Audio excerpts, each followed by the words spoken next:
La séance de louange et de glorification à l'Éternel Dieu du dimanche 25 juin 2023 a eu pour cadre le siège interdépartemental du Mont Ararat de 9h à 17h avec la participation d'un grand nombre de frères et sœurs de l'association Luzolo Amuro PH de Pointe-Noire. Une cérémonie placée sous la direction de la sœur Okonza Judith, membre confirmé de l'OPH. Après le programme habituel du déroulement de la séance, s'en est suivi la déclaration du collectif des associés lue par la sœur Doris Diangoya suite au vandalisme dont a été victime la RTOPH dans la nuit du vendredi 23 au samedi 24 juin 2023 à 5h30 par la frange Bikindu-Bisombolo.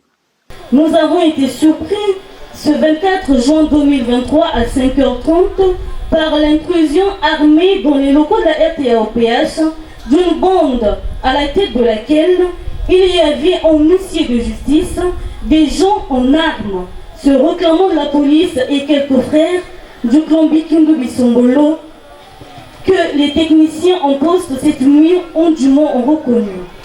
Nous tenons à relever ici que cette intrusion à 5h du matin dans les locaux d'un média reconnu par l'État et par une équipe ayant à sa tête un huissier de justice accompagné des gens en armes est plus facilement assimilé à un acte de braquage qu'un acte judiciaire, car les tests qui régissent le travail du CIE circonscrivent les heures d'activité.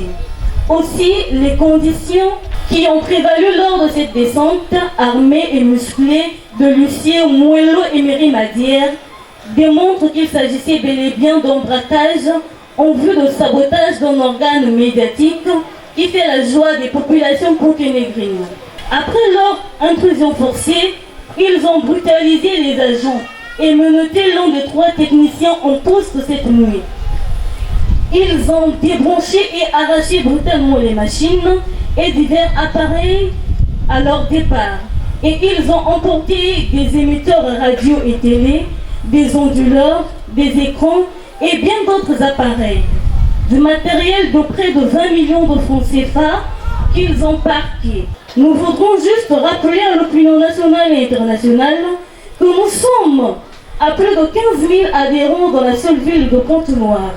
Ce peuple n'accepte plus que certaines autorités continuent à soutenir et à épauler les malfrats, des fraudeurs et des fauteurs de troubles qui circulent librement après avoir perpétré des actes répréhensibles, jouissant d'une impunité inqualifiable.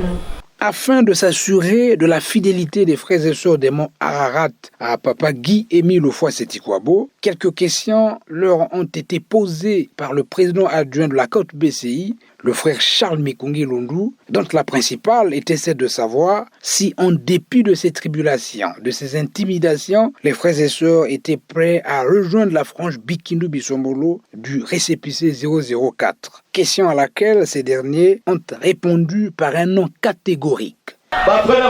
Malgré tout ce que les gens font, Pelikan dit 004,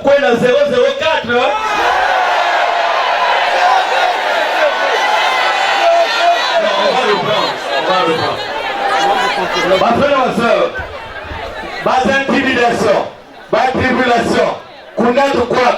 Est-ce qu'il ne va pas nous sala? Il y a quelqu'un qui peut la quoi 004?